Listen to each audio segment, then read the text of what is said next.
자, 불법원인 구매물입니다. 자, 불법원인 구매물로서는 대표적인 것이 뇌물, 화대, 도박 자금이 있다 했고, 이 불법원인 구매물 같은 경우에는 우리 앞에서 사기죄 할 때 배운 적 있었죠? 사기죄 된다 했습니까? 안 된다 했습니까? 사기죄 된다 했죠. 근데 여기서는 횡령죄가 될까? 그 얘기입니다. 자, 문제점 보죠. 자, 불법원인 급여물을 받은 자, 수탁자죠. 그 수탁자가 돌려주지 않고 영득했을 때 횡령죄가 될 수 있을까? 그 얘기입니다. 자, 여기서 노트 펴볼게요. 자, 노트를 펴보시면, 자, A가 있죠? B가 있습니다. A가 B에게 뭐를 줘요? 불법원인 급여물을 하죠. 그 불법원인 급여의 대표적인 것이 뇌물을 준다든지, 화대를 준다든지, 도박 자금을 줍니다. 이때 준 사람을 급여자, 받은 사람을 수익자라 해요. 자, 이때 이 급여자는 수익자에게 뇌물, 화대, 도박 자금을 줬죠. 이것을 돌려달라고 할 수 있어 없어요? 이거 원래 내 거니까 나중에 마음이 바뀌어서 야 그거 다시 돌려줘 라고 반환 청구할 수 있어 없어요? 즉 소유권에 기한 반환 청구 할 수 있다 없다? 없다. 자, 그러면 반대로 야 너는 가만히 앉아 있어서 이걸 그냥 얻었지 않느냐? 부당이득이죠. 그래서 부당이득에 의한 반환 청구를 할 수 있다 없다? 없다 이거예요. 민법상 판례 다 있습니다. 소유권에 기한 반환 청구를 또는 부당이득 반환 청구를 할 수가 없다. 그러면 B는 날로 먹었네요. 날로 먹은 거예요. 그래서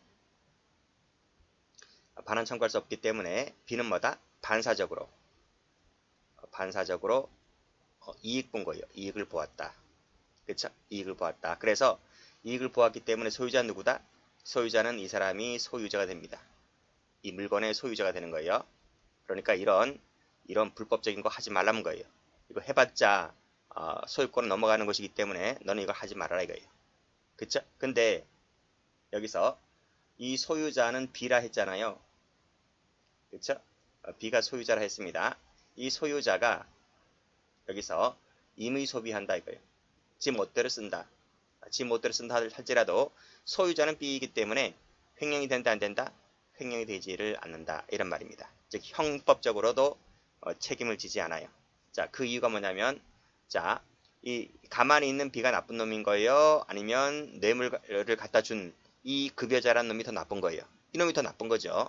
이 A란 놈이 B라는 친구보다는 더 불법성이 더 강하단 말이죠. 강하기 때문에 우리 민법적으로는 소유권이 B에게 넘어간다. 그래서 A는 B에게 반환 청구를 할 수가 없다.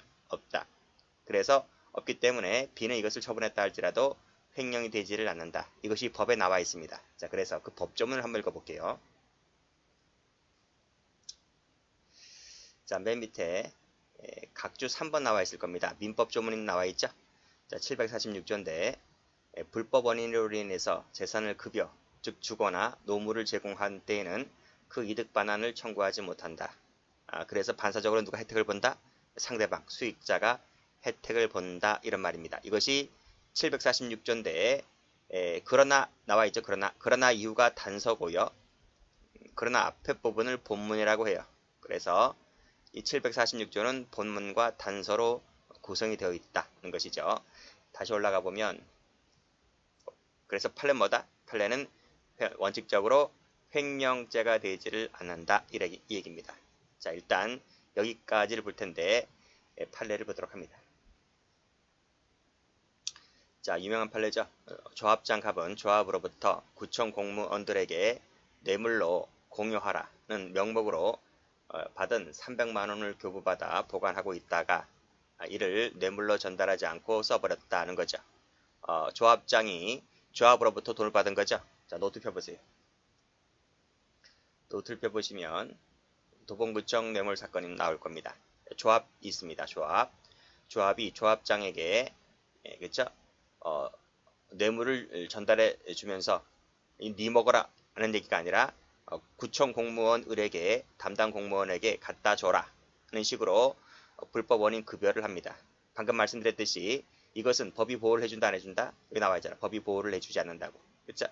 그래서 조합은 조합장에게 소유권에 기한 반환 청구를 못한다. 부당이득 반환 청구도 못한다. 반사적으로 조합장이 혜택을 본다는 겁니다. 그래서 이 돈은 조합장 돈이 됩니다. 아시겠죠? 자, 이때 이 조합장 갑이 돈 300만 원 받았죠? 300만 원을 전달해야 되는데 전달해주지 않고 이렇게 지 멋대로 써버립니다. 횡령된다 안 된다? 횡령되지를 않는다. 이런 얘기죠. 다시 교재 와볼게요. 자, 교재 와보시면 자, 중간에 나와 있죠? 급여한 물건의 소유권은 급여를 받은 상대방에게 귀속된다. 이 사람이 누굽니까? 조합장이지. 조합장 갑이란 말이지. 자, 조합장이 조합으로부터 공무원에게 뇌물로 전달해 달라는 금원을 받았을 때 이 금원이 뭐다? 불법 원인 급여물이죠. 뇌물에다 세무쳐봐요. 왜 세무칩니까? 횡령죄가 안 되니까. 그래서 세무친 겁니다. 자, 이 물건은 불법 원인 급여물이기 때문에 이를 전달치 아니하고 다른 곳에 소비했다 손치더라도 횡령죄는 되지 않는다. 아시겠죠? 자, 무죄란 얘기는 아니고 우리 저쪽 뇌물죄 할 때 배우는데 증뇌물 전달죄 기수가 됩니다. 이 파트는 그때 가서 다시 한번 나오니까 증뇌물 전달죄는 그때 가서 보도록 하고 일단 여기서는 횡령이 안 된다. 이것만 알고 계시면 됩니다. 네, 됐죠? 하나 더 봅니다.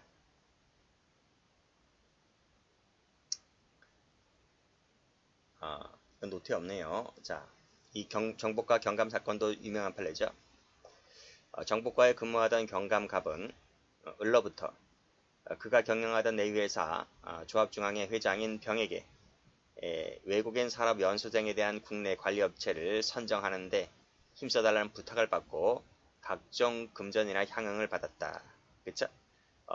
이때 병에 대한 뇌물 전달 목적으로 전달하여 달라는 금전을 받았죠. 이게 바로 뭡니까? 불법 원인 급여물인 거죠. 역시 마찬가지로 갑은 이 돈을 전달치 아니하고 이물에 써버렸다. 횡령이 될 수 있을까? 이 문제입니다. 자, 여기서 꺽쇠 2번 가보죠. 뇌물공여 세무치시고 배임증제 세무치시고 이게 다 뭐예요? 불법 원인 급여물인 겁니다.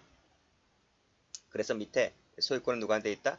소유권은 갑에게 상대방에게 귀속된다 이겁니다. 귀속된다. 따라서 소유자인 갑이 이 물건을 전달치 아니하고 지 멋대로 써버렸다 할지라도 횡령죄가 되지는 않는다는 얘기입니다. 됐죠? 횡령죄 안 됩니다. 그럼 뇌물죄는 될까? 공무원이기 때문에 경찰 공무원이기 때문에 뇌물죄는 될 수 있을까? 이 문제인데 이것은 뇌물죄 할 때 나옵니다. 뇌물죄가 되려면 돈 받았다고 해서 다 뇌물이 되는 것이 아니라 직무 관련성이 있을 때 뇌물이 되는 거예요. 그런데 정보과에 근무하는 경찰관의 직무와 외국인 산업연수생에 대한 국내 관리업체 선정 의무는 어떤 관련성이 없잖아요. 이 선정 업무를 경찰이 합니까? 그건 아니잖아요. 그래서 이 선정 업무는 직무 관련성이 없다. 그래서 뇌물죄가 되질 않는다. 이 얘기입니다. 수뢰죄가 안 되는 거죠. 뇌물죄가 되지를 않는다. 그래서 결국은 무죄가 되었던 사건입니다. 자, 그러면 뇌물죄가 횡령죄가 안 되는 것은 색깔 칠해 볼게요. 횡령죄가 안 되는 거 여기 색깔 칠하시고 여기 색깔 칠하시고 여기 색깔 칠하시면 돼요. 됐죠? 지금까지는 우리가 민법 746조 본문을 본 거예요. 자, 그런데 여기 다시 법조문을 가보면 민법조문을 가보면 이런 얘기 나오죠. 그러나 이런 얘기 나옵니다. 그 불법 원인이 오로지 수익자에게만 있을 때는 즉 상대방에게 그 원인이 있을 때에는 그렇지 않다. 무슨 말이죠? 그렇지 않다는 말은 반환 청구할 수 있다. 그 얘기입니다. 자, 그러면 이 부분 한번 보도록 할게요. 노트 펴보세요. 노트 펴보시면 여기 나와 있죠? 여기. 자, 불법성이 지금까지는 불법성이 누가 더 컸다? 주는 자가 더 컸다. 이놈이 더 나쁜 놈이다 이거예요. 그렇기 때문에 이놈이 더 나쁜 놈이기 때문에 반환 청구를 못하는 것이었습니다. 그런데 지금부터는 그 불법성이 누가 더 크다?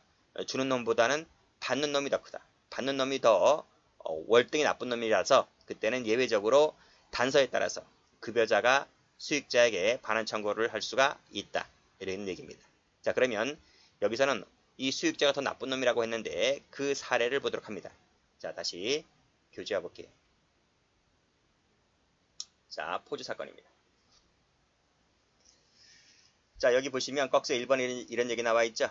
민법 746조에 따르면 불법 원인 급여가 있고 그 불법 원인이 급여자에게 있을 때 그게 누구야? 주는 놈이 더 나쁜 놈이란 얘기죠. 그렇죠?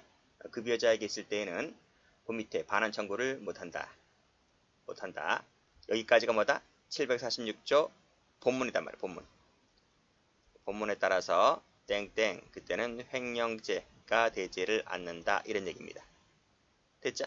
자, 그런데 단서에 따라서 즉 수익자의 불법성이 자, 수익자가 더 나쁜 놈입니다. 이놈이 더 현저히 크다. 급여자보다는 현저히 더 크다. 이놈이 더 나쁜 놈이다. 라고 할 때는 급여자의 즉 상대방의 불법성이 주는 자의 불법성이 극히 미약하다는 얘기죠. 그랬을 때는 마지막 줄에 본문의 적용이 배제가 되어서 급여자의 반환 청구는 허용된다. 이렇게 봤습니다. 이것은 묶으시고 이때는 단서가 적용되어서 예외적으로 반환 청구할 수 있기 때문에 받은 자가 써버렸다면 횡령죄가 될 수 있다. 이 얘기입니다. 됐죠? 자, 이렇게 필기를 해두시고 자, 그러면 다시 올라가 봅니다. 전직 경찰관이 포주가 됐어요. 포주가 됐다. 그래서 다방 종업원 뭐 커피 마시러 돌아다니겠죠. 자, 을려를 다방에 가니까 을려가 있었겠죠. 그래서 을려가 보니까 얼굴도 반반합니다. 그래서 여러 번 놀러 가다가 너 한 달에 얼마 버냐 이렇게 금전얘기 와 갔겠죠. 그러니까 뭐 얼마 번다라고 하니까 이 포주가 자신의 업소에서 윤락행위를 해줄 것을 적극적으로 권유를 했다는 거예요. 그렇죠? 너가 뭐 몇 년 벌 돈을 한 달 만에 벌어갈 거니까 와서 윤락행위를 하라 이런 얘기입니다. 자, 이때 을려는 남편과 두 아들이 있음에도 남편이 알코올 중독증으로 생활 능력이 없어서 이제 이 여자가 이제 다방에 취직한 겁니다. 근데 돈벌이가 시원치 않으니까 포주가 꼬신 거예요. 자, 윤락행위 할 것을. 그래서 이제 얼마 버니까 그렇죠? 얼마 버니까 그 버는 돈의 절반씩 나눠 갖자 이렇게 약정했습니다. 처음에는 여정이 거절했어요. 자꾸 거절하니까 자꾸 이제 커피 마시러 올 때마다 이제 이 얘기를 하는 거예요. 그리고 이제 이 여성은 이 남자에게 포주의 말에 넘어가는 거죠. 속아 넘어가게 됩니다. 자, 그래서 이 여성은 그 윤락업소에서 이제 일을 하게 되는데 5개월 동안 일을 했다는 거예요. 5개월 동안. 그래서 번 돈이 얼마였냐면 합계 2,700만 원이었습니다. 2,700만 원이었는데 이것을 포주가 이제 보관하고 있다가 그러면 약정이 5대5였기 때문에 절반은 나중에 반환 청구를 하면 돌려줘야 되잖아요. 근데 그 돈을 돌려주지 않고 지 멋대로 써버렸다. 그래서 이 여성은 고소했던 사건입니다. 횡령죄가 될까 말까. 방금 읽었죠? 누가 더 나쁜 놈이다? 그쵸? 이 여성보다는 이 포주란 놈이 더 나쁜 놈이라는 거죠. 가만히 있는 여자를 왜 꼬시냐는 거예요. 윤락행위를 하도록. 그래서 이 포주가 더 나쁜 놈이기 때문에 그때는 뭐다? 이 화대가 불법원인 급여물이잖아요. 불법원인 급여를 한 그 여성보다는 포주가 수익자가 더 나쁜 놈이라서 이때는 예외적으로 이 급여자가 수익자에게 반환 청구를 할 수가 있다. 그래서 할 수가 있고 근데 이 사람이 돌려주지 않고 써버렸기 때문에 횡령죄가 된다는 내용의 판례입니다. 그 얘기를 꺽쇠 1번에 사고 있고요. 꺽쇠 2번 갑니다. 횡령이 되는 것이기 때문에 빨간 펜 들고 화대 동그라미. 그쵸? 절반씩 약정했다. 임의로 소비했다고 했을 때 밑에 본문의 적용이 배제가 되어서 소유권 누구한테 있다? 그쵸? 여전히 피해자에게 있다. 동그라미 치시고 이 사람이 누굽니까? 급여자입니다. 됐죠? 이때 반환 청구를 할 수가 있다는 얘기죠. 근데 여기서 조심할 것은 전부 반환입니다. 5대5가 아닙니다. 분명 5대5로 약정을 했지만 여기 5대5 약정을 했다고 했죠? 이 약정은 무효입니다. 무효. 민법상 무효. 왜 민법상 무효일까? 이런 약정은 법이 보호를 안 해줘요. 그러니까 민법 103조라는 법조문이 있는데 그 법조문에 따르면 그 약정도 계약도 선량한 풍속 사회질서에 합치를 해야 돼요. 선량한 풍속 사회질서에 위반되면 그 약정은 무효입니다. 무효. 그래서 우리 이제 근로자하고 사용자의 근로계약 관계도 마찬가지인 거야. 그렇죠?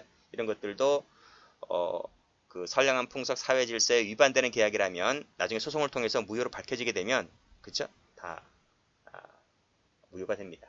자, 이것도 법이 보호를 안 해주니까 50%가 네 것이고 50%가 내 것이 아니고 100% 이 여자가 윤락행위를 해서 번 돈이라서 이것은 100%이 돈은 자기 겁니다. 그쵸? 그런 내용이죠. 그래서 전부 50%가 아닌 전부 반환을 청구할 수 있고 돌려주지 않았을 때는 횡령죄가 된다는 내용의 판례입니다. 그렇게 정리를 해두시면 돼요. 자, 됐고 이것이 노트에 나와 있을 거예요. 노트 여기 나와 있어요. 그래서 윤락녀보다는 포주란 놈이 더 나쁜 놈이다. 더 나쁜 놈이다. 그래서 화살표를 이렇게 했습니다. 따라서 윤락녀는 포주에게 반환 청구를 할 수가 있고 따라서 포주가 써버렸다면 횡령이 된다는 내용의 그러한 노트죠. 그러한 내용이고 자 그러면 다시 교재와 볼게요. 자, OX 판례 한번 가봅니다. 횡령이 된다는 내용이 나와 있죠. 원래 불법원인 급여물이 되면 원칙에 따라서 횡령이 되질 않아요. 근데 횡령이 됐다는 말은 방금 포주 사건 보았듯이 상대방이 더 나쁜 놈이거나 아니면 불법원인 급여물 자체가 아니거나 할 때는 횡령이 될 수 있는 거예요. 자, 그러면 판례 봅니다. 동그라미 1번 뭐 병원 얘기 나오네요. 여기서 기부금 명목 동그라미. 이것은 뭐다? 불법원인 급여물이 아니다. 불법원인 급여물이 아니기 때문에 반환 청구할 수 있는 것이다. 그쵸? 근데 써버렸던 얘기죠? 그러면 횡령이 된다는 내용의 판례이고요. 자, 그 다음 동그라미 2번을 가보면 여기도 뭐 에스크로 및 자문계약을 체결한 후에 50억을 송금받아 보관하고 있던 중에 20억을 써버렸던 내용인데 여기서 판례가 뭐냐면 역시 여기 갑의 피고인에 대한 투자금의 교부가 투자금 동그라미. 그래서 에스크로 이런 얘기 나오면 저는 에스크로가 뭔지 또 몰라요. 에스크로 및 자문계약 이렇게 미주가 얻으시고 이것은 투자금 나와 있을 때 이 투자금은 불법원인 급여물이 아니구나. 아니기 때문에 반환 청구를 할 수 있는 것이고 따라서 소비했다면 횡령이 될 수 있다는 내용의 판례입니다. 그래서 이 두 가지 나와 있죠. 이 두 가지는 불법원인 급여물이 아니기 때문에 따라서 돌려줘야 되는데 돌려주지 않았기 때문에 횡령이 된다는 내용의 판례입니다. 자, 그렇게 정리를 해두시고 자, 그 다음 볼 것은 횡령이 안 된다 했잖아요. 그러면 지금부터 보는 판례는 불법원인 급여물입니다. 불법원인 급여물이기 때문에 746조 본문에 따라서 반환 청구할 수 없는 것이고 따라서 자기 것이기 때문에 써버렸다 할지라도 횡령죄가 되지 않는다는 것이죠. 그래서 1번 보시면 성매매 세무 치시고 불법원인 급여물 같죠? 다음 사기 범행을 통한 범죄 수익 여기도 세무 치시고 역시 불법원인 급여물 같습니다. 그 다음 보시면 금융 다단계 여기 사기 나와 있죠. 사기를 통해서 취득한 뭐 무기성 양도성 예금 증서 나와 있는데 역시 이것도 불법원인 급여물입니다. 그 다음도 보시게 되면 금융 다단계 상습 사기 범죄 수익 나와 있죠. 여기 사기 수익 나와 있습니다. 이런 말들 나오면 전부 다 불법원인 급여물이기 때문에 이런 것은 돌려주지 않아도 횡령이 되지를 않는다 이런 얘기죠. 그래서 여기 색깔 출제 한번 됐어요. 여기다 색깔 출제 2번 됐고요. 이렇게 색깔 칠하시면 돼요. 자, 됐습니다. 다음 페이지 가보죠. 객체 한번 가봅니다. 저 시간에 설명드렸죠? 자기가 보관하는 타인 재물이 객체다. 줄여서 타인 소유 자기점유입니다. 자기점유. 그 점에서 지금까지 배웠던 절도 강도 사기 공갈과는 다르다고 했어요. 재물은 동산 부동산 불문이고 재물만 됩니다. 재물만 되기 때문에 재산상 이익이라든지 그다음에 권리 같은 경우는 객체가 될 수가 없기 때문에 횡령죄가 되지를 않아요. 그래서 그 판례 한번 보도록 할게요. 자, 쭉 내려오시면 여기 나와 있지. 이익은 객체가 되지를 않는다. 그 밑에 사무적 관리 나와 있죠. 물리적 관리가 아니고 사무적 관리. 우리 재산적 일반론을 할 때 했습니다. 이 채권이라든지 권리 같은 경우는 재물이 아니기 때문에 횡령죄의 객체가 되지를 않습니다. 밑에도 광업권 나와 있죠. 권리잖아요. 권리이기 때문에 횡령죄의 객체가 되지를 못합니다. 자, 올라가시면 사무적 관리는 안 되지만 물리적 관리는 돼요. 물리적이랑 물질적 관리는 된다라고 앞에서 설명드렸고 그 다음 여기 또 올라가 보면 자 1번 판례도 잘 나오는데 재물이라 하는 것은 동산, 부동산, 유가증권도 포함된다. 유가증권에 얘가 나와 있죠. 여기 밑에 주권 나와 있습니다. 주권 할 때 이 권자가 채권자입니다. 그래서 이것은 재물로 봐요. 재물로 보기 때문에 횡령죄의 객체가 될 수가 있다. 이렇게 보시면 돼요. 그래서 되는 것은 색깔 칠하시고 여기, 안 되는 것은 다른 색깔로 여기, 여기, 여기, 여기, 여기 이렇게 색깔 칠하시면 돼요. 자, 됐고요. 그 다음에 밑에 타인 재물 볼게요. 자, 타인도 다 배웠죠? 다 배웠습니다. 행위자 외에 자연인, 법인, 단체를 말한다 했고, 이 타인 속에는 누가 포함된다? 그쵸? 공유물이 포함됩니다. 공유물, 공유, 총유, 합유 다 8회 뒤에 나올 겁니다. 이것은 앞에서 다 배웠기 때문에 그 총유에 해당되는 것이 이제 뭐가 나온다 했어요? 우리 앞에서 다 배웠잖아요. 교회라든지 종중이라든지 그런 예가 있고, 합유 같은 경우는 이제 조합 같은 경우가 이제 합유, 대표적인 합유물입니다. 뭐 이런 차이는 민법에서 배우는 거지 형법에서 배우는 건 아니에요. 그냥 필기만 해두시면 돼요. 자, 밑에 8 한번 가볼게요. 자, 객체는 뭐다? 자, 타인의 재물이면 됩니다.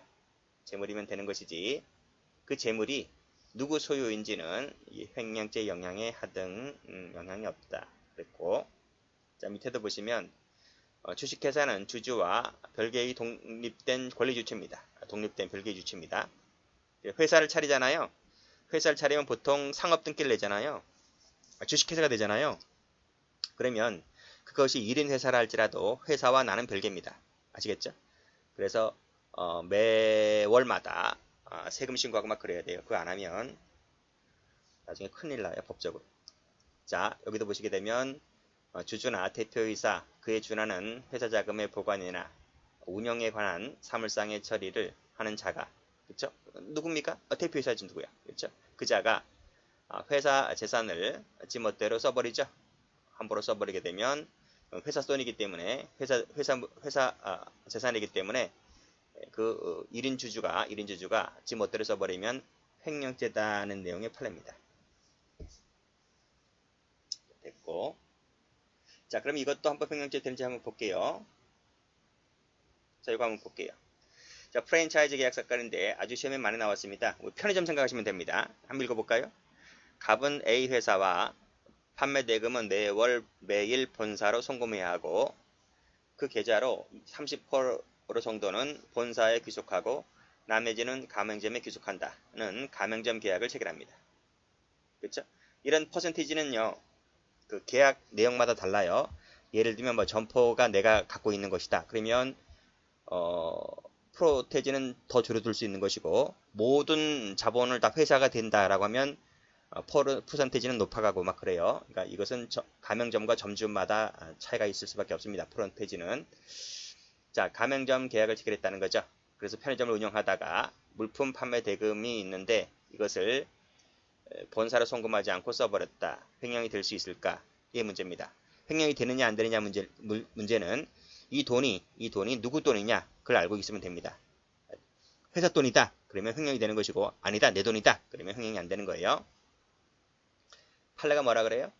판례가 이 프랜차이즈 계약 맺었을 때에 이 판매 대금은 세무쳐봐요. 판매 대금은 내 거다, 내 거. 가맹 점주 거다.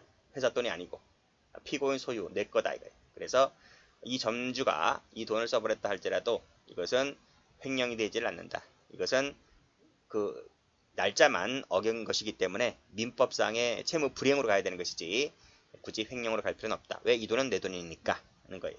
이렇게 정리해 두시면 됩니다.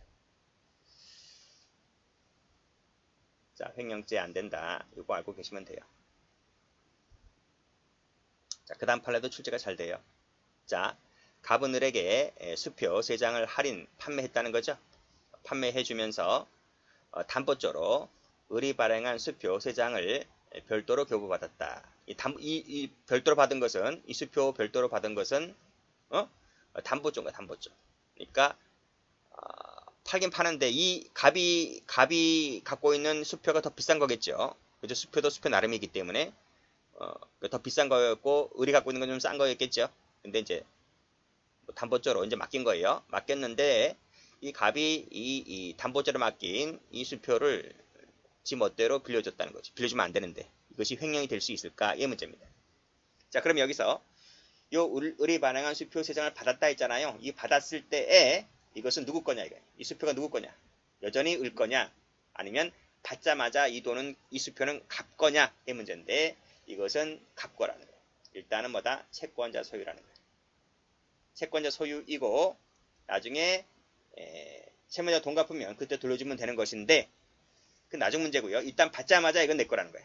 담보조이기 때문에. 그런 내용입니다. 그래서 판례 보시면 채권을 지급담보, 채권 지급담보입니다. 지급담보 세무 쳐보시고 요때 이 수표는 지급담보 형태로 받은 것이기 때문에 받자마자 누구 거다? 받자마자 이것은 채권자 거다. 채권자 것이기 때문에 내 거라는 겁니다. 그래서 이 사람은 타인 재물 보관자가 아니다. 왜 내 거니까. 그래서 횡령죄의 주체가 될 수가 없다. 그래서 무죄가 되었던 사건입니다. 자, 그렇게 정리해 두시고 자, 중요한 판례 또 나와요. 익명조합 사건 볼게요. 자, 익명조합 사건 보기 전에 밑에 꺽쇠 1번부터 먼저 볼까요? 앞에서 제가 여기서 요 조합 얘기 했잖아요. 조합 얘기. 그렇죠? 요 조합 얘기 했잖아요. 그렇죠? 조합 같은 경우 요거 합유물이기 때문에 타인 소유물에 들어온다는 거야. 그래서 이 조합 재산에 해당되는 이 합유물을 집 멋대로 써버리면 횡령죄가 됩니다. 그게 바로 꺽쇠 1번에 나와 있는 거예요. 여기 보시면 자, 되는 거니까 동그라미 칠게요. 빨간색으로. 조합재산 동그라미는 합유물이다. 조합원들의 공동 소유단 말이죠. 그래서 공동 소유물인데 조합원 중에 한 놈이 이 조합재산을 집 멋대로 쳐버리지? 그러면 횡령죄가 됩니다. 횡령죄. 아시겠죠? 자, 그런 내용이고요. 이러한 법리는 마지막에 뭐 내적 조합도 마찬가지라 했는데 여기까지가 제일 중요한 거예요. 여기까지. 조합재산은 횡령죄다. 그래서 여기를 색깔 칠할게요. 자, 그런데 이 조합재산 같은 경우는 어디서 나오냐면 민법에서 나와요. 민법에서. 민법의 조합이란 부분을 배워요. 민법에서. 근데 이것과 비교할 것이 뭐냐면 비교 한번 해볼까요? 자, 조합 방금 배웠지? 조합하고 여기서 배우는 이제 익명조합을 배울 거예요. 익명조합. 조합과 익명조합이 어떤 차이가 있느냐? 차이가 있어요. 자, CF 하시고. 조합은 어디서 나온다? 조합은 민법에서 배운다. 민법에서. 민법상 조합을 말합니다. 왜 민법에서 배우니까? 자, 이것은 2인 이상이 공동 출자를 하죠. 그리고 공동 경영을 해요. 우리 가게 하나 차렸다 했을 때 같이 돈 내잖아. 동업자끼리 공동 출자하잖아. 5대5로 뭐 6대4로 이렇게 출자하잖아. 그러면 같이 가게를 경영하는 거죠. 그러면 그 판매 수익금은 이 공동 출자자 전원이 귀속됩니다. 귀속되죠. 그렇죠? 귀속되기 때문에 일방이 여기 나와 있는 것처럼 그중 일방이 이 돈을 써버리면 어떻게 된다? 횡령이 된다. 횡령이 된다. 됐어요? 그럼 익명조합은 그럴까? 익명조합은 안 그렇습니다. 이건 상법에 나오는데요. 상법. 여기는 2명 이상이 공동 출자가 아니야. 이 구조가 어떻게 되어 있냐면 익명조합원이라고 있어요. 말 그대로 익명이야. 익명. 이름을 알리지 않는다고. 아시겠어요? 익명조합원이다. 익명조합원이 영업자에게 출자를 합니다. 쉬운 말로 투자한다고. 투자한다고. 너가 이 영업자가 사업수단이 좋아요. 장사를 잘해. 노하우도 있어. 그러니까 이 사람이 장사를 잘하는 사람이기 때문에 아는 것도 많아. 지식도 많고. 근데 나는 돈은 있어. 난 쩐주야. 쩐주만 돈만 있을 뿐이지 난 노하우가 없어. 돈은 많다고. 그러니까 나는 투자만 하게 할 뿐이야. 장사는 누가 한다? 장사는 영업자가 하는 거지. 그래서 영업자가 많은 고객들을 상대로 이렇게 장사를 하겠지? 물건을 팔아요. 이렇게. 물건을 팔면 야, 이 사람들이 돈을 줄 거 아니야. 돈을 이렇게. 돈을 줄 거 아니야. 돈을. 물건을 샀으니까 돈 줘야 될 거 아니야. 그럼 이 돈을 수익금이죠. 수익금. 이 수익금은 누구 돈이냐 이거야. 누구 돈이야. 자, 민법상 조합일 때는 2인 이상이 같이 출자했기 때문에 같이 출자하고 같이 가게를 하잖아요. 아니 우리 역세권에서 뭐 가게나 뭘 하잖아. 장사를 하면 같이 투자하기 때문에 같이 돈을 벌면 같이 나눠 갖는 거 아니야? 그쵸? 그냥 나눠 갖지 않고 한 놈이 삑땅 치면 그 횡령이잖아요. 근데 익명조합에서 그렇지 않단 말이죠. 모든 장사는 누가 하냐면 익명조합이랑 같이 장사하는 게 아니라 장사는 이 사람 혼자서 장사하는 거야. 그래서 이 영업자가 자기 노하우를 통해서 뭐 물건을 팔거나 아니면 뭐 그쵸? 뭐 영업을 하거나 장사를 하거나 했을 때는 이 수익금이 누구한테 간다? 그쵸? 내 거란 말이야, 내 거. 이것은 영업자 소유가 됩니다. 영업자 내 돈입니다, 내 돈. 이 사람 돈이 아니라. 그러니까 여기서 그걸 필기를 안 했네. 익명조합원이 돈만 출자한다 그랬잖아요. 이 사람은 머리에 든 게 하나도 없어요. 그러니까 머리에 든 것이 없으니까 이 사람은 이 사업에 관여를 해 안 해? 관여를 안 하지. 모든 일을 다 전적으로 위임하지. 내가 뭐 아는 것도 없는데 어떻게 관여를 합니까? 머릿속에 든 것도 없는데. 그러니까 이 사람은 뭐다? 영업에는 일절 관여를 안 해. 하고 싶어도 못 해. 아는 게 없어서. 그래서 모든 노하우를 이 사람이 갖고 있기 때문에 이 사람이 다 팔아서 얻은 돈은 누구 거다? 내 거다, 내 거. 내 거. 그쵸? 근데 이 영업자가 얻은 수익금을 나중에 분배를 해야 되는데 분배를 안 하고 내가 써버리면 그럼 뭐다? 아, 내 돈 쓰는데 무슨 횡령이 되는 거예요? 내 돈이 아니면 횡령이 되는 거지. 횡령이 된다 안 된다? 횡령이 되질 않는다는 거. 그런 내용입니다. 자, 그래서 올라가 보시면